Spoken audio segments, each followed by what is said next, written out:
Bonjour à tous. Donc l'idée effectivement, c'est de faire un 8e en live avec Excel. Alors ce format de webinaire, nous l'avions, imaginé et mis en œuvre lors des vinifications, 2021. Donc ça va faire à peu près un an finalement que l'on fait ce genre de webinaire. On pensait en faire un tous les mois et demi, 2 mois, donc puisque c'est les 8e, on n'est pas très loin de cela, sachant qu'on essaye de caler à des choses sur lesquelles discuter et échanger. Et là, aujourd'hui, donc à l'approche des vendanges 2022, on voulait faire un petit focus plus spécifique sur l'écologie microbienne des raisins et des vins. C'est un sujet sur lequel on a beaucoup échangé ces derniers temps en propriété ou lors de réunions techniques avec différents partenaires. Et donc, on voulait refaire un focus là-dessus. Donc le format des en live avec Excel, c'est le format webinaire, petit comité, donc n'hésitez pas à poser des questions et après ces choses-là, ces diaporamas sont enregistrés et accessibles par la suite, si vous voulez revenir sur des points particuliers. Donc on va parler d'écologie, microbienne et pour débuter de cela, en fait, on va reprendre juste la première manipulation, l'une des premières manipulations ou la première expérimentation qu'avait réalisée Pasteur lorsqu'il s'est intéressé à l'œnologie, qui rappelle, tout le sens de l'importance de la microflore présente sur les raisins. C'est assez intéressant, je pense, de garder ça en tête. En tout cas, moi, je le garde souvent en tête et j'aime bien quand des nouveaux techniciens ou des nouveaux œnologues ou des nouveaux collaborateurs arrivent au laboratoire et qui sont sensibilisés aux aspects de microbiologie, d'évoquer avec eux cette expérimentation pour savoir s'ils l'ont bien en tête. Cette expérimentation assez historique puisqu'elle avait confirmé finalement l'importance de cette microflore sur le raisin, puisque au travers de cette expérimentation, Pasteur avait recouvert, enfermé des pieds de vigne.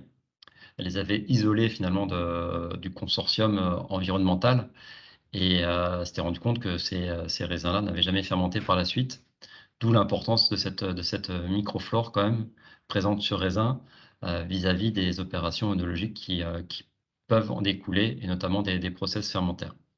Donc c'est quelque chose qui nous intéresse, qui semble important et que l'on étudie depuis un certain nombre d'années. Donc moi, j'avais eu la chance de faire ma thèse de doctorat sur ce sujet en partie. Donc c'est des sujets voilà, sur lesquels on a quelques données, sur lesquels on revient, même si elles ne sont pas toutes récentes, et qu'on amende de nouvelles informations qui confirment leur importance. Donc ça, c'est les analyses effectivement que j'avais réalisées durant ma thèse de doctorat. Donc ça remonte à quelques années déjà, mais c'était les premières fois finalement quasiment que la biologie moléculaire devenait un allié aux microbiologistes du vin pour s'intéresser un peu plus précisément à ce qu'il y avait sur une baie de raisin, ou sur des baies de raisin en particulier. Donc on utilisait une technique qui s'appelle la PCR-DGGE, qui est une technique qui cible un fragment d'ADN de taille identique chez les différents micro-organismes cibles et qui, par un gradient dénaturant en électrophorèse, va faire migrer chaque bande à une distance propre et caractéristique de la séquence. Et c'est quelque chose d'assez fin parce que sur une séquence de plusieurs centaines de nucléotides, une différence de base permet de distinguer des séquences. Donc quand on avait choisi judicieusement les cibles sur des gènes comme le gène RPOB pour les bactéries ou des gènes ribosomiques pour les levures, ça nous permettait de faire des inventaires et des cartographies qui étaient assez précises. Et à l'époque, on avait pu identifier sur une baie de raisin à peu près une trentaine, une quarantaine d'espèces de levures et de bactéries. Donc ça nous avait surpris, cette diversité assez forte. On retrouvait des micro-organismes connus en œnologie, connus pour être acteurs durant les phases fermentaires ou d'élevage. Donc les germes de la fermentation, Saccharomyces cerevisiae pour la fermentation alcoolique et Œnococcus soni pour la fermentation malolactique, étaient bien présents sur ces raisins. On pouvait aller chercher des germes et des espèces de levures et de bactéries décrits sur les phases fermentaires, comme certaines levures non Saccharomyces, Pichia, Menchenikovia, et puis d'autres micro-organismes, dont Brettanomyces, dont Pediococcus, dont Zygosaccharomyces, dont Gluconobacter oxydans, étaient aussi détectés.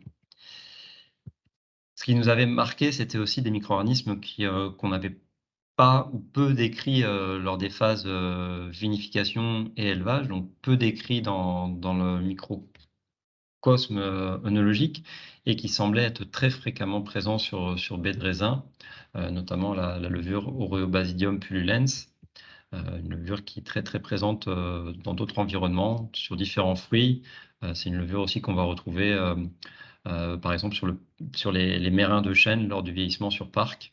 Donc en environnement, c'est une levure qui est assez fréquente, mais elle n'était pas décrite dans les mous et dans les vins et pourtant on l'a retrouvée de façon très abondante, sur raisin.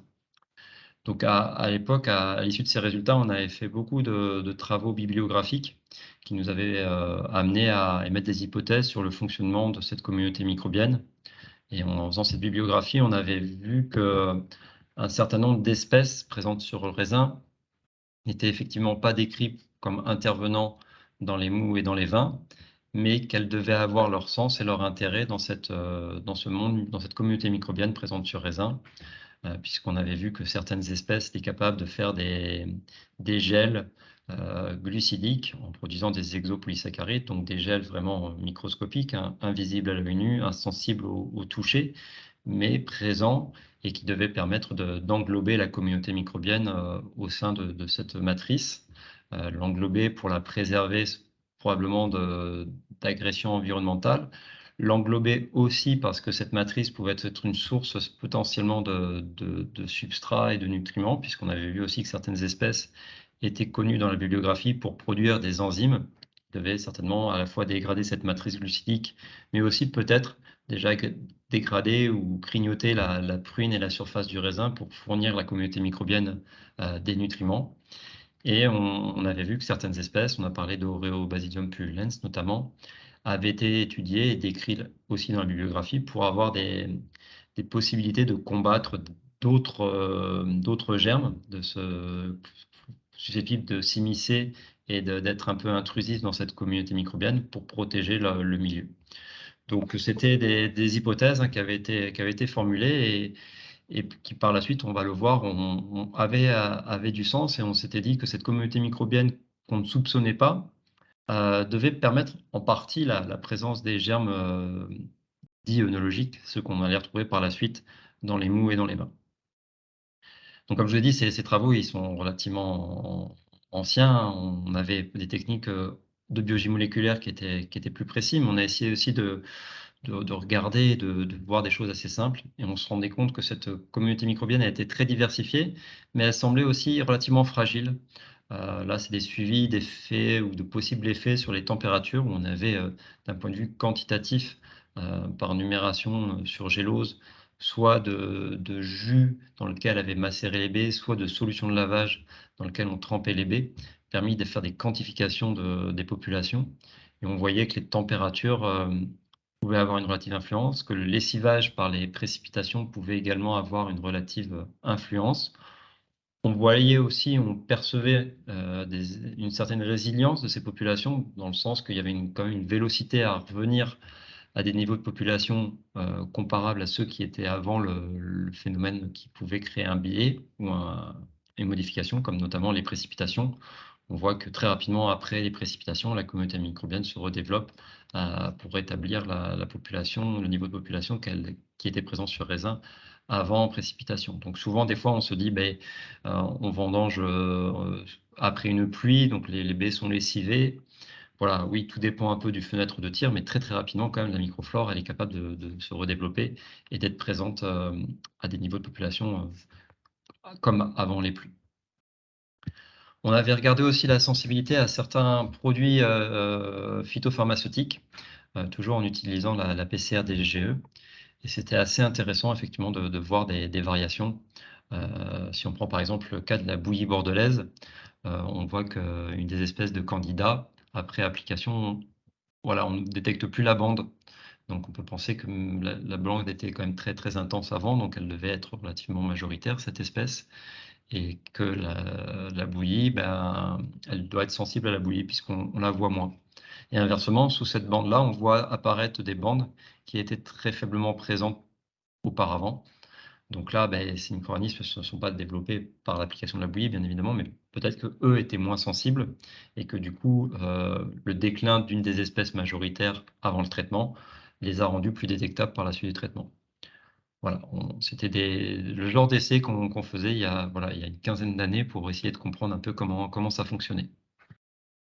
Alors, les hypothèses étaient celles-ci, hein, ça c'est une illustration qu'utilise, Paul Le Montagnier, donc un étudiant que l'on a en thèse, une thèse que l'on finance, sur les phénomènes de biofilm ou de bioadhésion. Alors pas sur raisin, les travaux de Paul, ils sont pas sur raisin, mais ils sont à la cave, savoir comment les micro-organismes adhèrent à la surface des équipements et des contenants. Mais le modèle, globalement, d'un biofilm, il est similaire avec des actions synergiques entre les communautés microbiennes. Tout d'abord, ces phases de micro-organismes qui sont capables d'arriver, de produire cette matrice, de permettre ces échanges entre micro-organismes, et puis après le détachement du biofilm. Et voilà, donc les schémas globaux des biofilms peuvent nous laisser penser que sur raisin, il se passe aussi la même chose. Voilà. Ces phénomènes-là, ils sont quand même de plus en plus décrits, hein, suite à ces travaux qui remontent effectivement il y a une bonne quinzaine d'années. Il y en a des plus récents. Nous, on aime bien citer, 2 travaux en exemple, qui à mon avis sont des travaux quand même de référence et très, très intéressants, et je vous invite vraiment à lire ces documents qui sont très, très bien écrits aussi, très pédagogiques. On y trouve de l'information, à la fois fondamentale mais aussi appliquée, notamment ces travaux menés en 2012 par un étudiant en thèse à l'Université de Bordeaux, Guillaume Martens.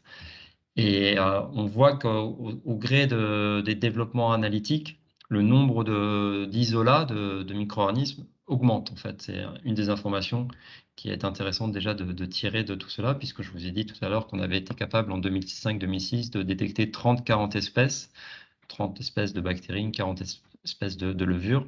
Et bien là, on est déjà sur des notions de chiffres qui dépassent la centaine. Et d'autres travaux, eux, réalisés en Bourgogne, qui ont été encore plus précis puisqu'ils ont été voir aussi au niveau souche, quasiment ce qui se passait, avec une description de certaines souches où on va aller. Ils ont été sur la discrimination de plusieurs centaines, de souches au sein d'une espèce, à travers d'isolats, étudiés par différentes techniques analytiques qui, elles aussi, ont permis de progresser et donc de démontrer qu'en fait l'inventaire devient de plus en plus, complet et de plus en plus important. Que ça soit sur des germes, heu, œnologiques, là, la levure qui est évoquée sur le graphique de droite, c'est une levure dont on commence à entendre parler, sur l'usage des levures non Saccharomyces. On reviendra dessus durant la présentation, et sur les levures aussi ou d'autres micro-organismes qui n'agissent pas durant les phases fermentaires, pré-fermentaires, fermentaires ou post-fermentaires. Donc la masse de connaissances, d'informations, elle est de plus en plus, importante et de plus en plus précise. Alors si on la simplifie, moi j'utilise souvent ce schéma-là, cette illustration, c'est qu'aujourd'hui on a regardé la face, émergée de l'iceberg. On se positionne sur ce qu'on est capable d'identifier, et plus on progresse dans les techniques analytiques, plus on voit que cette face, a de l'importance. On découvre de nouvelles espèces, on peut aller regarder, dans d'autres communautés microbiennes, dans d'autres écosystèmes, faire de la bibliographie et voir comment tout cela fonctionne.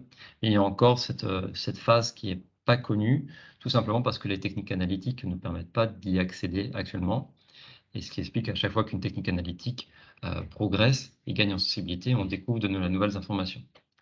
Ce qui Cette image-là, juste pour la garder et la schématiser, ce qu'il faut se dire, c'est que les micro-organismes identifiés, parmi lesquels font partie les germonologiques, même si on ne connaît pas les autres, il faut quand même se méfier s'il y a des choses qui les influencent ou qui les perturbent, parce qu'on peut être censé, enfin, il est cohérent si la masse de la communauté microbienne est perturbée par un facteur environnemental, par une pratique viticole, par un produit, que ça soit des produits de synthèse, des phytopharmaceutiques de synthèse, mais aujourd'hui on voit beaucoup de préparations végétales qui sont utilisées, ou des molécules un peu alternatives, qui sont utilisées, qui peuvent avoir leurs conséquences, sur la population connue, et parmi laquelle fait partie les germes monologiques.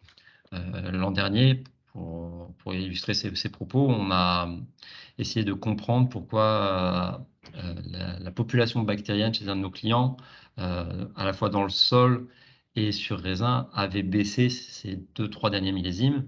Et on s'était rendu compte que c'était la substitution du glyphosate par l'acide pélargonique qui était certainement en cause, puisque l'acide pélargonique, c'est un petit acide gras, c'est un C9, et on sait bien que le C8 et C10, ce sont des molécules antibactériennes assez fortes, et probablement que l'acide pélargonique avait affecté aussi cette population bactérienne. On l'avait vu fortement baisser sur raisin.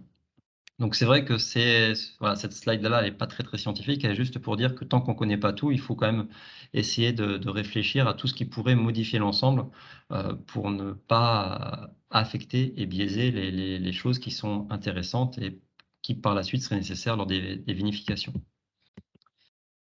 Aujourd'hui, donc l'analyse de la microflore sur raisin, donc voilà, c'est cette première partie de ce diaporama. Il est là pour illustrer, en fait, l'intérêt qu'il y a, au niveau, compréhension des phénomènes, donc analyser pour comprendre, c'est comprendre un peu les différences entre terroirs, entre millésimes, entre pratiques viticoles qui vont avoir certainement des conséquences sur cette microflore.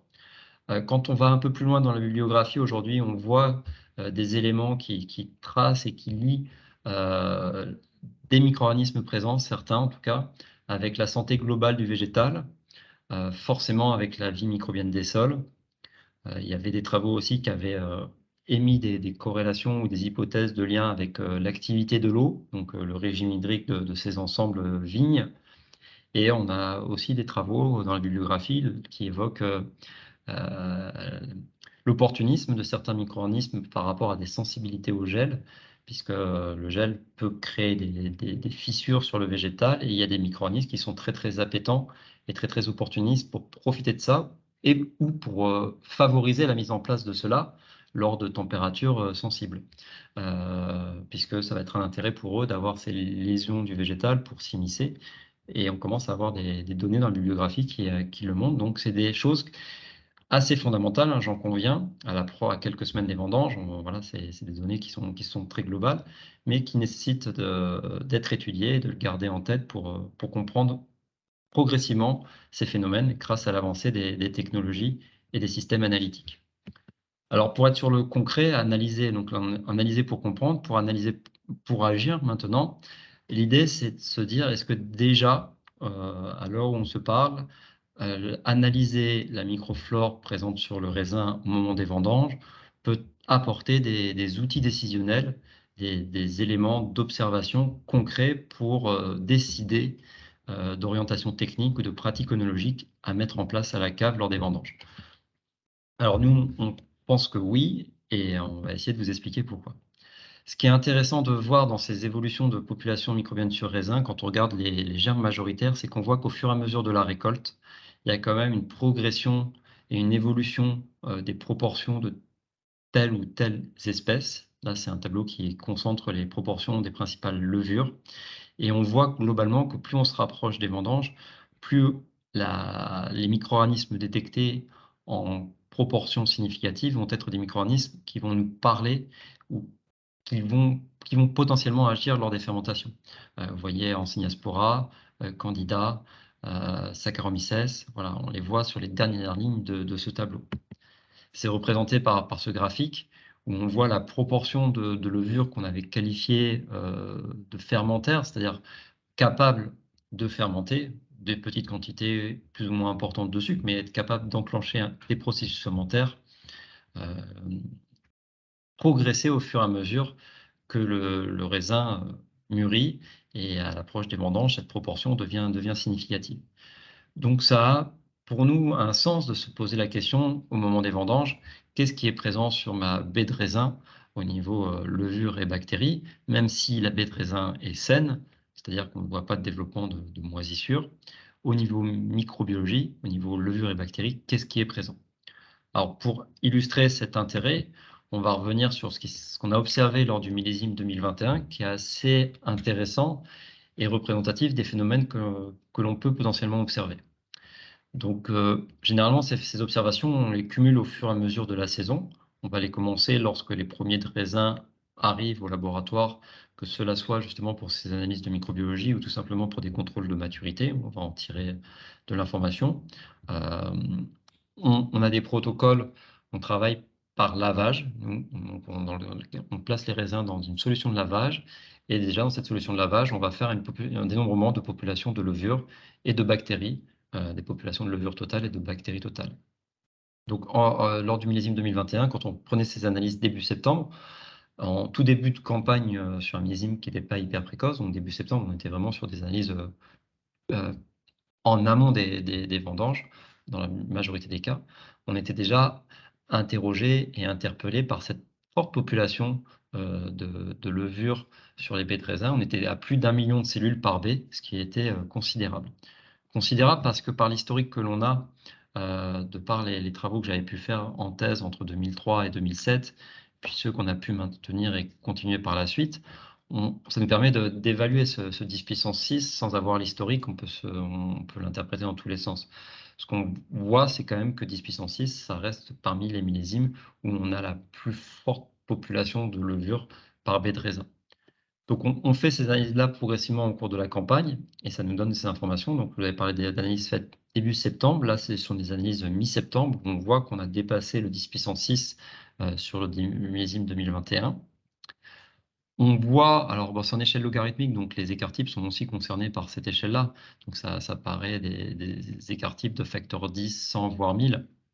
Mais globalement, c'est pas non plus, heu, dans tous les sens, donc il y a des tendances quand même, qui sont à comprendre et à interpréter. Au cours de cette campagne d'analyse sur raisin, on a développé des systèmes de PCR, non Saccharomyces, de PCR quantitatif qui nous permettent aujourd'hui d'aller cibler les principales levures non Saccharomyces. Donc sur cette, eau de lavage, on fait directement une extraction d'ADN et on va aller quantifier les différentes populations, heu, de ces levures-là. Donc là, on a la proportion, à mi-campagne des différentes espèces de levures parmi celles qui sont majoritaires, donc qui dépassent le pourcentage le pourcentage de présence, puisqu'on voit que les plus faibles sont détectés à l'ordre de 3. Donc il y a aussi c'est un mélange entre un pourcentage de détection et un taux de récurrence sur les échantillons qui arrivent. Mais globalement, ça donne une tendance de ces germes majoritaires. Et on voit que l'an dernier, Enseniaspora ovarum était, une levure très, très présente sur raisin. C'était une tendance qu'on avait déjà observée les millésimes précédents. Alors nous, ça ne nous surprend pas et des fois quand on est en clientèle, on est surpris. Pour rappel, Enseniaspora ovarum, c'est ce qu'on appelait avant Cloequera apiculata. Donc c'est des levures apiculées, qui ont été rebaptisées il y a plusieurs années, mais que certains, nomment toujours Cloequera. Mais l'avoir découvert ou la voir sur raisin à ces niveaux de présence n'est pas surprenant, ça a souvent été le cas, décrit. On sait que c'est une levure qui est relativement sensible au SO2, donc on s'y intéressait peut-être un peu moins avant parce que les sulfitages vendanges faisaient qu'elle pouvait très rapidement disparaître, sur mou et qu'aujourd'hui avec le raisonnement de ces sulfitages de la vendange, on voit qu'elle peut persister un peu plus longtemps et donc on se pose plus de questions à son sujet et c'était pas surprenant, forcément de la voir à ces niveaux-là.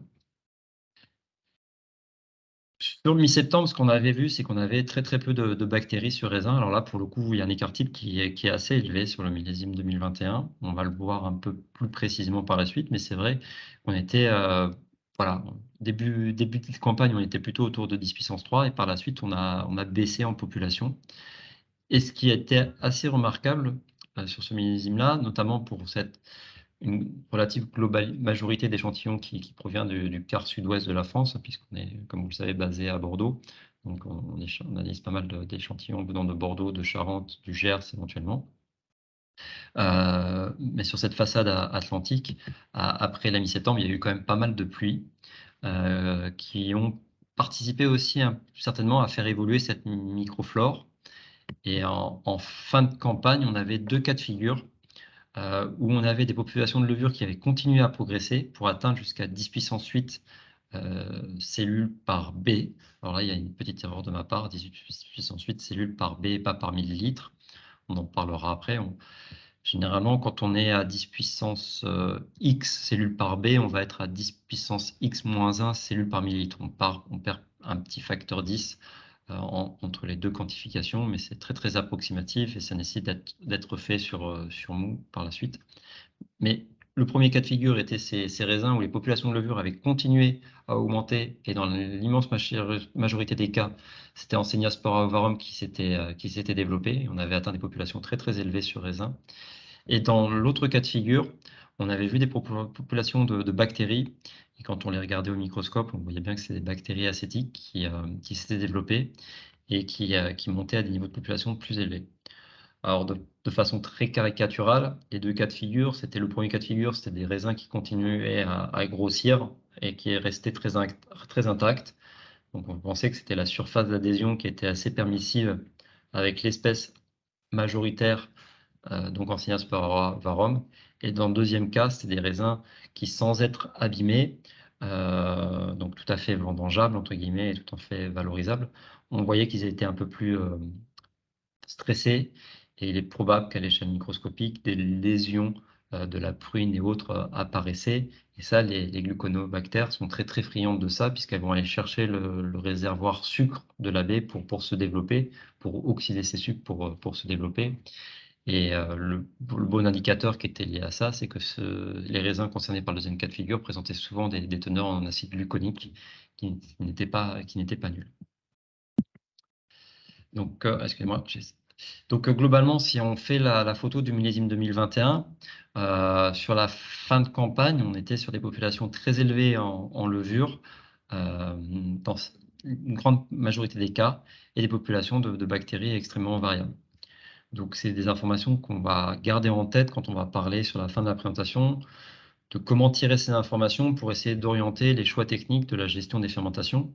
Parce que entre des populations sur levure qui sont à 10 puissance 7, 10 puissance 8, donc qui sont très très proches des populations d'inoculation, par exemple d'une ELSA, quand on va inoculer un mou avec une ELSA, on va généralement chercher à implanter 10 puissance 6 cellules par millilitre.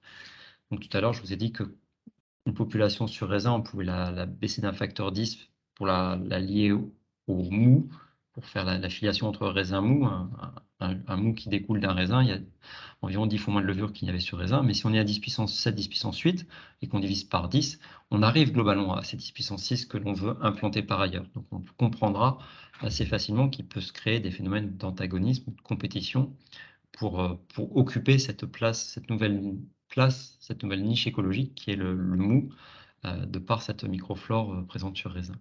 Et les bactéries, c'est quelque chose qui est assez important à garder en tête. Ces choses, bien sûr qu'on ne voit pas à l'œil nu, mais ça nous est arrivé maintes et maintes fois ces derniers millésimes d'alerter nos clients, nos partenaires, qu'une vendange, même si elle est saine, elle est recouverte de bactéries, en partie en quantité plus ou moins importante, mais souvent quand même en bactéries en quantité significative et que ces bactéries peuvent avoir une conséquence notable sur pas mal de paramètres parce que ces bactéries, elles oxydent des choses, elles oxydent des sucres et elles produisent des acides, des cétones, des aldéhydes et notamment, ça va avoir des influences très, très fortes sur le pouvoir de combinaison du SO2, des mous, puis des vins et surtout des vins, c'est ce qui nous importera le plus par la suite. Donc c'est jamais anodin, d'avoir des populations de bactéries très importantes, sur raisin. Alors forcément, quand on parle de micro-organismes, œnologiques, on va avoir une petite pensée particulière pour Brettanomyces, qui fait, forcément écho. Alors il y a toujours cet éternel débat, de l'importance ou de la présence de Brettanomyces, au vignoble. Nous, on pense que ce débat, la question n'est pas de savoir si Brettanomyces est au vignoble ou pas. La question est de savoir si quand on a des contaminations sur vin, l'origine des souches ou des populations qui sont à l'origine de cette contamination proviennent du vignoble. Dans l'immense majorité des cas, ce n'est pas le cas. Mais il ne faut pas non plus dire que Brettanomyces n'est pas présente sur raisin et qu'on ne peut pas en tirer de l'information, là aussi, comme outil décisionnel ou d'interprétation des phénomènes. Pour nous, Brettanomyces est sur raisin. On l'a pu étudier et on a pu le démontrer et on le démontre encore et on l'analyse encore.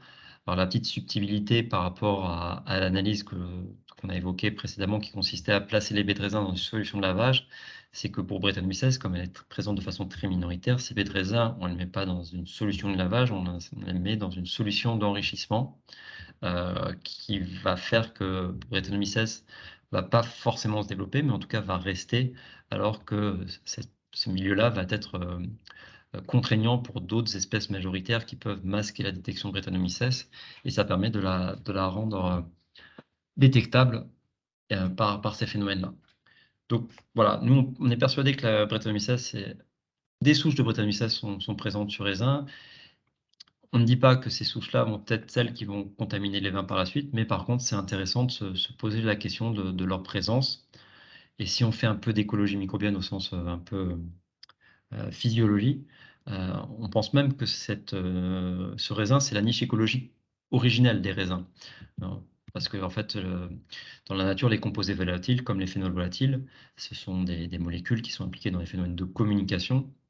Et quand on discute avec des écologistes et qu'on leur décrit la problématique Brettanomyces, certains, en tout cas, nous suggèrent que Brettanomyces est une levure présente sur raisin, et qu'au fur et à mesure que la maturité des raisins évolue, elle commence un peu à s'activer parce que ce raisin va mûrir, voire, s'il n'est pas en danger, pourrir, et que cette levure avait développé un signal par l'émission de molécules volatiles pour que des insectes appétents à ces composés viennent les chercher de cette niche écologique qui va être amenée à s'arrêter pour aller sur d'autres niches écologiques. Donc voilà, c'est des concepts qui sont un peu là aussi plus fondamentaux, mais qui nécessitent de se poser la question, voilà quand même, Brettanomyces sur raisin ou pas raisin.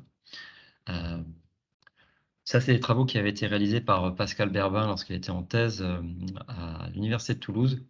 Et cette question des Brettanomyces sur raisin, elle a du sens et elle nous semble cohérente encore plus maintenant finalement qu'à l'époque de ces travaux-là, puisqu'on pense, notamment par les résultats qu'avait obtenus Pascal, que l'arrêt ou la réduction de certains traitements phytosanitaires a amené une relative sensibilité plus importante au raisin à Brettanomyces, puisque Pascal avait démontré que certains traitements phytosanitaires, notamment les antibotrytis, réduisaient fortement la fréquence de détection et la récurrence de détection, pardon, des Brettanomyces sur raisin.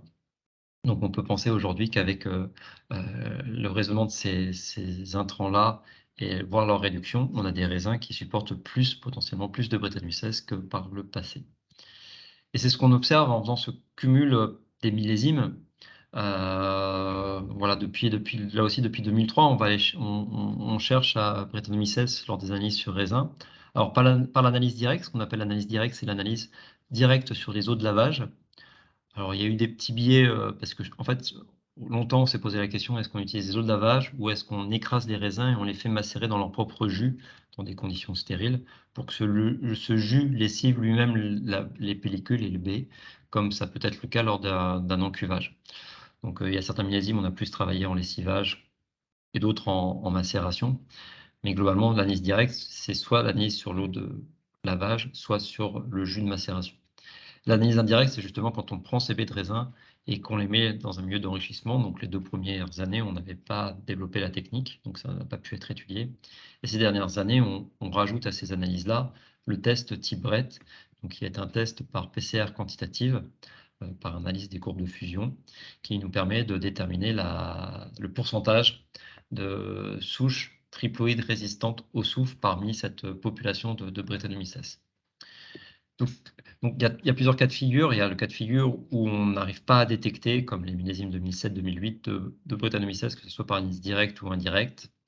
On a le cas de figure du millésime 2015 où on détecte par l'analyse directe et pas par l'analyse indirecte Brettanomyces. Donc on peut là considérer qu'elle est moyennement présente ou relativement faiblement présente puisqu'il n'y a que l'analyse indirecte qui la révèle. Et puis il y a des millésimes où on va aller sur de l'analyse directe qui va vraiment être tout de suite, on va réussir à détecter Brettanomyces sur ces solutions de lavage. Et voilà, donc globalement, ça permet de voir l'importance de Brettanomyces parmi la microflore présente sur raisin. Là aussi, c'est pas pour dire que le millésime 2018 ou 2020 est plus sensible à Brettanomyces, mais c'est pour dire qu'il y a un foyer qui est déjà sur raisin. Donc il y a quand même des raisins qui sont assez permissifs à la vie microbienne et que voilà, Brettanomyces fait partie de cette vie microbienne. Ce qui est intéressant sur le test TIBRET d'avoir ces informations, c'est que on a rarement des souches résistantes au soufre de Brettanomyces sur raisin. Vous voyez que la proportion, elle est très variable. Il y a des millésimes où on n'a jamais détecté de souches résistantes au soufre sur raisin. Et au milieu, en 2020, on est monté à 20%. Donc, ce qui veut dire aussi que quand on a affaire à des contaminations, et c'est souvent le cas sur les vins en cave, où là, pour le coup, quand on fait le test type Brett, on voit des quantités beaucoup plus importantes de souches résistantes, qu'effectivement, c'est plus des souches qui se sont domestiquées, qui ont été domestiquées à la cave, qui se sont adaptées au SO2, qui sont à l'origine des contaminations des vins, que les souches initialement présentes au vignoble. Alors, il y a des millésimes où il y a des phénomènes qui sont vraiment surprenants et atypiques. C'était notamment le cas du millésime 2018, où au début de la campagne, on avait très, très peu de cas de Brettanomyces sur raisin et sur la fin de campagne, on a eu des PCA directs qui étaient positives, comme s'il y avait eu le raisin avait été devenu d'un seul coup permissif au support des Brettanomyces. Alors pour reprendre le code couleur et l'imager, là, c'est pas du tout scientifique, mais c'est vrai que, alors soit c'est parce qu'on a envie de le voir ou on a envie de l'interpréter comme ça, mais on a l'impression quand même que ces derniers millésimes, on a un peu plus d'orange et de rouge, que les premiers millésimes où on réalisait les études. Voilà, c'est juste une observation très globale et là encore pas très scientifique, mais à garder en tête quand on va se poser des questions sur la gestion de la fermentation. Alors, on parle de Brettanomyces, ça c'est vraiment la brute, hein, de l'ennemi. Les germes d'intérêt, on sait qu'ils sont présents, Saccharomyces, Pseudococcus, Soni. Toutes les études aujourd'hui d'écologie microbienne, qu'elles soient réalisées par des équipes en Bourgogne, à Bordeaux, dans d'autres universités, on découvre l'intérêt potentiel et technique de certaines espèces liées au Saccharomyces. Donc ça, c'est les bons micro-organismes. On voulait aussi revenir sur quelques micro-organismes présent sur raisin, on en a parlé au début de cette présentation, mais pour préciser quelques aspects, que sont Enseniaspora ovarum. Lorsqu'on a été plus finement sur les bactéries, notamment sur la partie sud de la France et Côtes-du-Rhône, on a des concentrations et des populations très importantes en Lactobacillus ilgardi. Ça nous a un peu surpris il y a 2-3 ans quand on a été sensibilisés par des clients qui nous rapportaient des déviances lactiques. On a pu remonter les itinéraires et on a vu des foyers sur raisin très importants de ces bactéries. Et juste reparler très rapidement des bactéries acétiques. Donc Ensenia asperovarum, comme je vous ai dit, ça fait quand même quelques millésimes qu'on la voit présente en quantité relativement importante. En fait, depuis qu'on a développé ce test de PCR quantitatif qui nous permet de screener les différentes espèces de levure non Saccharomyces. Et il n'y a pas que nous qui l'observons, hein, puisque là, c'est des travaux réalisés par des équipes de recherche avec une autre technique qui est l'analyse par Malditov, donc des profils chromatographiques d'isolat après culture. Donc nous, c'est la PCR quantitative, là, c'est sur des analyses de culture indépendantes. Là, c'est sur des analyses de culture dépendantes, mais les résultats sont les mêmes avec cette domination d'Enseniaspora ovarum. Enseniaspora ovarum, les deux critères sur lesquels on est un peu embêté de sa présence, c'est que, c'est ce qui illustre ce profil génétique, c'est qu'on voit qu'elle perturbe généralement l'implantation des LSA. On a souvent des profils en contrôle d'implantation qui sont au mieux contaminés, au pire négatifs, lorsque l'on a des concentrations très importantes en Enseniaspora ovarum sur raisin et sur mou, et que sur mou, que ça soit par des étapes de sulfitage, de traitement préfermentaire, on n'a pas essayé de réduire cette population d'Enseniaspora ovarum. Souvent, les inoculations après sont très délicates. Et quand on va aller dans la finesse analytique des vins qui découlent de fermentation où Enseniaspora ovarum s'est développé, alors généralement, il y a des quantités, des teneurs en acidité volatile un peu plus importantes, mais c'est pas non plus une piqûre, hein, on voit, voilà, au lieu d'être à 0,3, on va être à 0,4, mais c'est pas non plus. Mais par contre, quand on va finement dans l'analyse chromatographique, et cette année, on pourra aller encore plus finement dans ces données-là en faisant de l'olfactométrie, puisqu'on a récemment acquis un nouveau système encore plus performant pour faire de l'olfactométrie et caractériser certains registres aromatiques sur lesquels on pense qu'Enseniaspora était impliqué, puisqu'on a été pas mal sollicité ces 2-3 derniers millésimes sur des profils notamment de vin blanc et de rosé, après des phases de stabulation à froid ou sur des objectifs vraiment de cuvée très tilleul. on avait des notes lourdes qui ressortaient en dégustation. Et on a pu, jusqu'à présent, émettre des hypothèses sur la présence effectivement d'Enseniaspora, qui produit beaucoup d'acides organiques. Et ces acides organiques finissent par s'estérifier et former ces notes d'ester d'acide gras assez lourdes qui pouvaient être reprochées sur ces vins où Enseniaspora s'était développée. Donc Enseniaspora, on évite qu'elle se développe parce que c'est une levure oxydative, parce qu'elle va gêner l'implantation des levures et parce qu'elle va abîmer la netteté aromatique des vins quand elle se sera trop développée. Lactobacillus silgardis, c'est pareil. Donc, comme je vous ai dit, nous, on a été assez surpris parce qu'en fait, on avait affaire à une flore bactérienne qui était assez atypique, hein. Vous voyez sur Gélo, c'est des toutes petites colonies. Au microscope, c'est des bacilles qui sont un peu surprenants. Donc c'est pas Plantarum, c'est pas des coques évidemment, c'est pas des bactéries acétiques. Donc on a travaillé pas mal en génétique et en séquençage pour déterminer s'il s'agissait bien de Lactobacillus silgardi. Et par la suite, on a développé une technique de PCR quantitative qui permet aussi de la tracer spécifiquement sur ces vignobles où il y a des historiques. Et on s'est rendu compte c'était une bactérie qui était certainement impliquée dans une proportion non négligeable des problématiques dites goût de souris et de façon très précoce. Souvent, les goûts de souris, on est sensibilisé lors de la dégustation sur vins finis ou en cours d'élevage. Et en fait, avec quelques partenaires qui étaient affectés par cette problématique, on s'est rendu compte que Lactobacillus silgardi, dans certains cas en tout cas, était présente sur raisin et très rapidement en phase fermentaire pouvait être amené à produire les molécules impliquées potentiellement dans ces phénomènes de goût de souris. Et généralement, ça se traduit par deux autres marqueurs analytiques qui sont la production de vinylphénol en quantité significative, d'amines biogènes, et l'autre marqueur, c'est l'acide délactique, donc qui est un peu plus simple à analyser et qui permet de tracer le développement de cette bactérie. L'autre micro-organisme sur lequel on attire une attention, qui est Gluconobacter oxydante, on en a parlé. Donc ça, c'est un cumul de suivi de population microbienne chez un client, un vignoble qui est passé d'une agriculture conventionnelle, une viticulture conventionnelle, à une viticulture de conversion, puis de certification biologique. On s'est rendu compte que plus il progressait dans cette démarche, moins son raisin, pour le schématiser, était sous cloche, sous verre. En fait, on avait une vie microbienne qui était un peu plus importante. Et Gluconobacter oxydans est un des micro-organismes les plus véloces à être présent sur baie de raisin, même si la baie de raisin est intacte. Comme son nom l'indique, le Gluconobacter oxydans, c'est une bactérie qui va oxyder les sucres, contrairement à Acetobacter acétique qui va oxyder l'éthanol. Le Gluconobacter oxydans, c'est vraiment une bactérie acétique d'oxydation des sucres. Et cette bactérie, elle va avoir pas mal d'impact parce que l'immense majorité des métabolites qu'elle va produire à partir de ces phénomènes oxydatifs, ce sont des molécules qui vont soit avoir un impact aromatique, soit qui vont combiner le SO2. Donc on a souvent eu des cas où on voyait ces populations de gluconobactères oxydants sur raisin de façon très importante.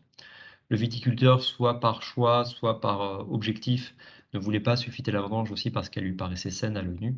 Mais par la suite, quand il sulfitait les vins en sortie de fermentation, on avait vraiment des taux de combinaison qui étaient importants et il fallait vraiment rajouter du SO2 pour combiner tous les métabolites potentiellement produits par Gluconobacter oxydante lorsqu'elle se développait.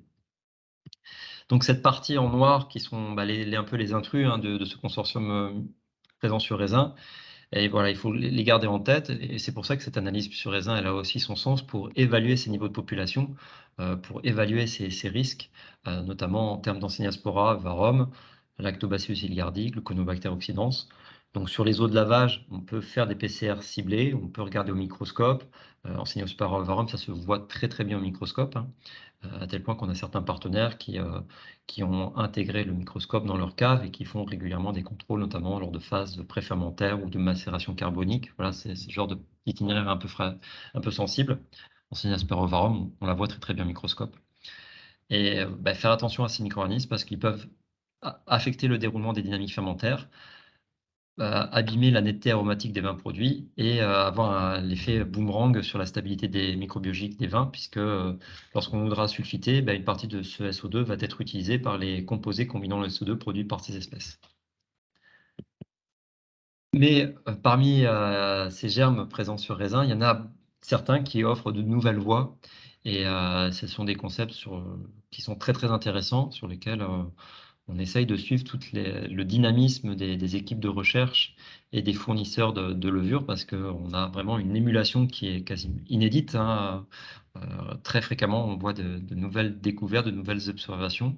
Pour n'en citer que quelques-unes, le cas de cette levure, la Sensea thermotolérance, qui a une activité de lactate déshydrogénase particulièrement véloce. Donc ça veut dire qu'à partir des sucres, elle va orienter la production d'un acide plutôt que d'aller vers l'éthanol. Donc ça, c'est quand même quelque chose qui est très, très intéressant, avec les tendances actuelles de degrés alcooliques de plus en plus élevés et de recherche de fraîcheur, d'acidité, parce que c'est quand même, presque, voilà, rêver en fait dans un milieu acide d'avoir un micro-organisme qui est capable de transformer une molécule neutre en une molécule acide. La nature, elle a pas amené dans l'immense majorité des micro-organismes présents dans le vin, une molécule neutre, ils finissent sur une molécule neutre ou une molécule acide comme l'acide malique, ils en font un acide moins fort comme l'acide lactique. Mais d'avoir cette opportunité naturelle est quelque chose d'assez intéressant. Donc il y a pas mal de travaux. Nous, on cite souvent cette publication qui est très intéressante, qui étudie c'est la Sensea dans différents cas de co-inoculation, d'inoculation séquentielle, et ça permet effectivement de voir les conséquences potentielles à la fois sur le degré alcoolique, sur l'AT et le pH. Et les autres résultats que l'on obtient de façon très intéressante, c'est sur les concepts de bioprotection. Alors, bioprotection, c'est un terme qui est ambitieux. Bio, la vie et protection, donc protéger la vie, c'est le Graal du microbiologiste, mais c'est quand même ambitieux. Alors, ces activités de bioprotection, ils peuvent avoir lieu par des phénomènes de compétition pour les nutriments de populations. Donc là, c'est schématisé ici par cette extraction de cette publication au travers d'une population de levures et de bactéries, mais on peut avoir levure et levure, deux espèces différentes, voire des phénomènes entre souches. Donc ça se situe au niveau de la compétition entre nutriments. Parmi ces nutriments, forcément, les sucres, l'azote en premier lieu, l'oxygène. Il va avoir aussi des phénomènes certainement de production de toxines. Metschnikovia pulcherrima, son nom pulcherrima, il vient de l'acide pulchérimique, qui est une toxine pour un nombre significatif de micro-organismes. Et puis des phénomènes de cell-to-cell contact. Alors, le cell-to-cell contact, à ce jour, voilà, c'est pas forcément l'hypothèse la plus probable, parce que dans 1 millilitre de vin, on peut quand même amener une communauté microbienne et être présent en population très très importante, bien plus importante que les 10 puissance 6, 10 puissance 7. Donc les probabilités de contact cellulaire, ils sont pas très importants. Par contre, on a de très très bons résultats, nous, alors là c'est vraiment empirique, sur les compétitions entre Menchenikovia et Enseniaspora, et notamment dans le cas de bioprotection. Là, vous voyez, c'est un ajout d'une levure zimaflorigide qui contient de la Menchenikovia. Et on voit par l'usage de ces remarquables outils qui sont aussi un usage de la biodiversité parce qu'ils sont issus de ces travaux d'écologie microbienne, de compréhension de la microflore présente sur les raisins, de contrôle de cette population d'Enseniaspora ovarum. On voit que la population de Machinicolia ici a surpassé la population d'Enseniaspora ovarum. Donc on a de très très bons résultats avec cette bioprotection vis-à-vis d'Enseniaspora ovarum. Là, le profil génétique confirmant l'implantation dans la modalité avec bioprotection, alors que l'autre modalité était contaminée. Et ça se traduit aussi sur les profils aromatiques. Vous voyez la cuve 38 qui n'a pas été bioprotégée. Elle est plus riche effectivement de cette famille d'esters d'acides gras qu'on décrivait précédemment. Et dans le cas présent, on avait aussi vu plus, donc c'est les bâtons en orange, excusez-moi, il manque la légende sur le graphique, la cuve C38 qui n'est pas bioprotégée, entre guillemets, plus parlant, plus présent dans cette cuve-là. Donc, ce sont voilà, des mécanismes qui semblent très, très intéressants et qui couvrent une nouvelle voie pour la protection de ces phases fermentaires et être dans le contrôle de ces populations présentes sur raisin et sur lesquelles il va falloir faire face lors des phases préfermentaires et fermentaires. Alors globalement, quand je vous ai dit que cette analyse sur raisin avait pour objectif de prendre des décisions pour la gestion des fermentations, on se rend bien compte qu'il y a une évaluation du risque qui est à prendre en considération.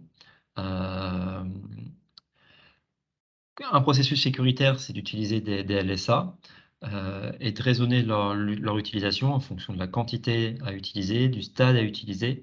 Quand on va être à 10 puissance 7, 10 puissance 8 levure sur raisin, il va pas falloir trop jouer avec des, des choses qui peuvent moduler cette action qui est d'inoculer. Il va falloir quand même sécuriser cette implantation.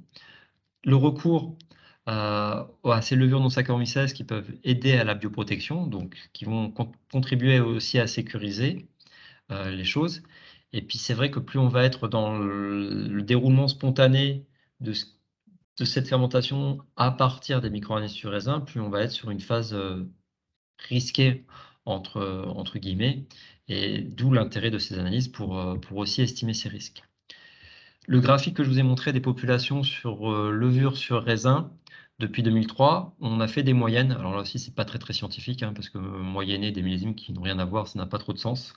Et si on avait fait figurer les écarts types, le graphique ne voudrait plus dire grand-chose. Par contre, ce qu'on voit dans ce graphique-là, c'est qu'on a quand même une tendance à l'évolution ces derniers millésimes, d'avoir des populations euh, de levure sur raisin qui sont importantes.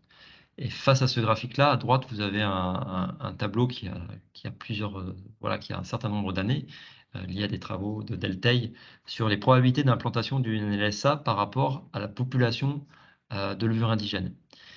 Et ce tableau-là, il dit que, en fait, pour avoir 100% de probabilité d'implantation, il faut qu'il y ait un facteur 100 entre la population que l'on souhaite implanter, donc le levurage, et la population sur raisin. Donc, comme je vous ai dit tout à l'heure, on essaie généralement d'inoculer à 10 puissance 6. Donc, quand on est à 10 puissance 6, pour qu'il y ait 100% d'implantation, il faudrait qu'il y ait plus de 10 puissance 6 ou 10 puissance 5 présentes sur le raisin. Quand on est à 10 puissance 7, on est plutôt dans le cas de figure d'une probabilité d'implantation de 1 voire 10%. Si on n'intervient pas avec de la bioprotection, si on n'intervient pas avec du sulfitage, si on n'intervient pas avec une dose significative de LSA, avec une inoculation aussi qui est sécurisée dans le mode de préparation de la LSA, et si on ne le fait pas le plus rapidement possible. Et l'autre sensibilité que l'on a quand on a ces données sur raisin, là c'est le graphique partant du vert allant vers le rouge sur Brettanomyces, qui est une représentation encore une fois très schématique, mais qui veut dire que comme Brettanomyces est un peu présente sur raisin, ce qu'on sait de travaux, et à chaque fois qu'on fait les essais, voilà, on a une stagiaire avec un vignoble qui a fait à nouveau des essais de co-inoculation entre Brettanomyces et des levures. Systématiquement, si on laisse aller le système en mode fermentaire, à la fin de fermentation, Brettanomyces s'impose. Donc il faut quand même avoir cette notion-là. Et l'an dernier, on a été quand même à des moments très marqués par des déviations phénolvolatiles lors des phases fermentaires ou sur la fin de fermentation, parce que justement Brettanomyces s'était imposé à une flore fermentaire qui n'était pas suffisamment active et efficace. Donc, parmi ces process de levurage spontané, c'est ce qui nous a amené il y a 4 ans à développer un autre concept qu'on appelle le concept de crème de levure. C'est de rester dans cette souhait de levurer avec une microflore indigène qui est celle présente sur le raisin, mais en intervenant de façon un peu plus sécuritaire. Donc ces protocoles, on les travaille une quinzaine de jours avant les vendanges. On va aller prélever les raisins sur le vignoble. On va faire ces analyses de caractérisation de la population microbienne, population de levure, population de bactéries. On va caractériser les principales espèces. Si ces indicateurs-là sont cohérents avec une probabilité qu'il y ait un bon déroulement des fermentations, on va mettre en fermentation ce raisin en réalisant des tests de fermenticibilité, des tests de production d'acidité volatile. On pourra regarder la tolérance à l'alcool, la production de SO2, la résistance à des températures un peu basses, par exemple lorsqu'il y a des protocoles de macération préfermentaire. Donc ça, on peut s'ajuster avec les objectifs techniques de vinification. Et quand on va s'assurer, ça veut dire que tous les jours, on fait de l'observation microscopique, tous les jours, on fait de la cytométrie pour voir la viabilité des levures, tous les jours, on va faire des PCR pour vérifier que notamment Brettanomyces ne se développe pas durant ces phases. Quand on se sera assuré de tout cela, ben, on prendra la biomasse et on la mettra en phase de multiplication en fermenteur de type fed batch, pour essayer d'aller optimiser la production de biomasse, arriver à une production très importante en termes de cellules de cette biomasse qu'on aura caractérisée, dont on aura vérifié l'innocuité. Et cette biomasse, on la produit et on en fait une crème qui est par la suite utilisée pour inoculer une vendange ou pour protéger des phases préfermentaires, ou pour être pulvérisé sur du matériel de vendange, des cagettes, des tables de tri. Voilà, on a différents partenaires qui ont différentes applications pour cela, tout en utilisant une microflore qui était naturellement présente sur raisin. C'est voilà, l'avantage de cette option-là. Donc, on les livre dans ce thermos qui permet de contenir une quantité pour à peu près 100 hectos. Donc, on a juste, mais globalement, c'est ces populations qui permettent d'inoculer une dose pour 100 hectos. Cet outil-là est autorisé, il est codex œnologique, il y a un contrôle de la matière sèche de cette préparation, qui est aujourd'hui un des critères pour que ça soit utilisé. Donc une matière sèche supérieure à 30%, donc on est vraiment sur la crème, hein, la crème d'Isigny, hein, c'est quelque chose d'assez visqueux, d'assez concentré. Et ça se conserve au froid durant la campagne de vendange, et ça fonctionne assez bien. Ce qu'on fournit avec la crème, c'est un certificat ou un bon de livraison, comme on l'appelle, il peut avoir cette terminologie-là. On va reprendre les caractéristiques du produit, le profil génétique de la biomasse de Saccharomyces. Donc, ça permet de comparer lorsqu'on fait des crèmes de plusieurs parcelles ou sur plusieurs millésimes, d'avoir un élément de comparaison suivant les différentes crèmes. On va qualifier la population totale, qui va tourner entre 10 puissance 11 et 10 puissance 12, présente dans la crème, donc dans le volume qui est proposé, qui est rendu, qui est délivré au client. Et puis, on va faire une détermination de la population par concentration en millilitres, par cytométrie, ce qui nous permettra d'avoir la population de levure totale et la population de levure active. On fera les tests fermentaires. Donc, généralement, ce qu'on fait, c'est la capacité fermentaire et la production d'acidité volatile. On peut essayer d'aller chercher la tolérance à l'alcool, la production de SO2. Sachant qu'en fait, quand on parlera de tolérance, ce ne sera pas véritablement de la tolérance, on va plutôt faire des chocs alcool. Donc les phénomènes sont totalement différents quand on prend une biomasse et qu'on lui met 14 degrés, quand la biomasse s'acclimate progressivement à l'éthanol qu'elle concourt elle-même à produire. Donc c'est des tests voilà, sur lesquels il faut mettre des pincettes, sur lesquels on n'est pas, nous en tout cas, on ne les propose pas. C'est vraiment quand il y a la demande du client que ça peut être fait. Et on fait bien sûr la caractérisation des PCR, donc Saccharomyces et Brettanomyces. Pour finir avec un retour d'expérience, en fait, sur le millésime 2019, de quelques crèmes qu'on avait fait sur des partenaires en Alsace.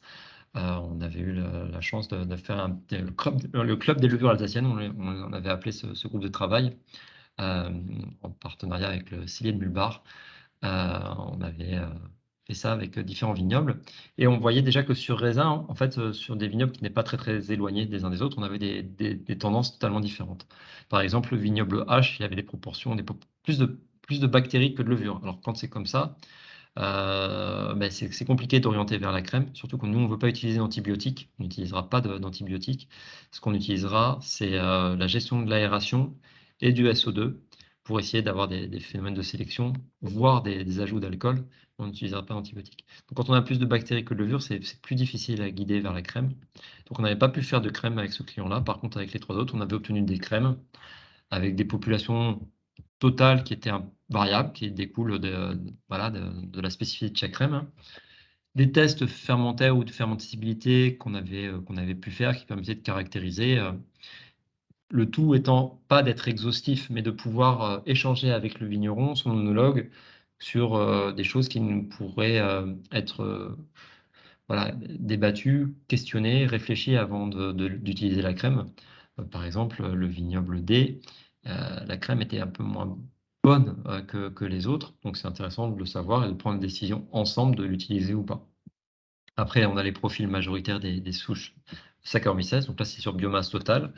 On n'a pas la quantité de souches présentes, une biomasse totale pour avoir ce code barre qui va permettre de tracer la crème, comme je vous ai dit, par rapport à des crèmes qui peuvent être faites sur d'autres parcelles, sur d'autres vignobles, sur d'autres millésimes. Si l'année d'après, on fait une crème de levure sur le même vignoble, on peut comparer ce profil. Mais on fait aussi des profils sur une dizaine de colonies de Saccharomyces, qui nous permet d'estimer la quantité de souches de Saccharomyces présentes dans la crème. Généralement, on est entre 3, 2, 5, là vous voyez des exemples. Généralement, on est plutôt à 2, 3 maximum, hein. Il n'y a pas une diversité non plus énorme dans ces crèmes de levure parce que les processus de sélection, d'orientation et de production participent finalement à sélectionner quand même celles qui sont les plus véloces à suivre le process. Et on essaye de respecter la relative diversité en termes de levure non Saccharomyces en faisant des PCR. Et par exemple, là aussi, c'est de l'information qui amène discussion avec l'œnologue, avec le technicien pour prendre l'information et émettre des choses et utiliser la crème avec connaissance. Par exemple, là, on avait détecté des populations d'Ancinia-spora dans la crème. Donc, on a échangé avec le client pour savoir s'il voulait l'utiliser ou pas. Donc au final, bah, ça permet d'obtenir des vins qui ont des spécificités qu'on peut caractériser d'un point de vue, organoleptique. On va passer assez vite là-dessus. Le but de ces crèmes, c'est clairement pas de faire des vins meilleurs, mais c'est de sécuriser, les processus fermentaires. Donc ce qu'on voulait dire au travers de cette présentation, c'est que, bah, la microbiologie, comme beaucoup de choses en œnologie, ça commence au vignoble.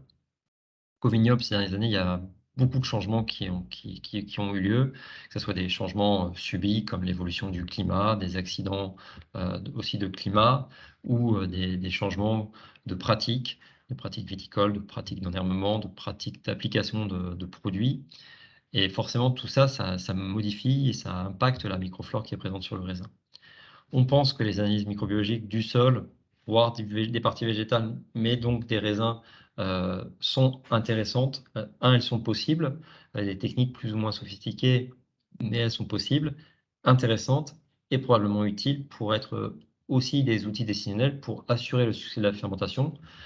Parce que, si assurer le succès de la fermentation lorsqu'on a affaire à 10 puissance 7, 10 puissance 8 levure sur le baie de raisin, ça devient un relatif challenge qu'il ne faut pas oublier.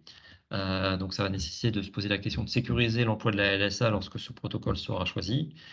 Ça nécessite de s'intéresser à ces alternatives possibles que sont la bioprotection. Ne pas oublier le SO2. Heu, avec quelques essais avec des clients, on s'est rendu compte que même des sulfitages modérés, là je vous ai listé des sulfitages à 2 grammes par hecto, on pouvait réduire significativement la population d'Ancinia-spora, dans beaucoup de cas, donc pas oublier le SO2 et donc l'option des crèmes de levure, qui sont des options possibles pour sécuriser les fermentations en utilisant la flore indigène présente sur raisin.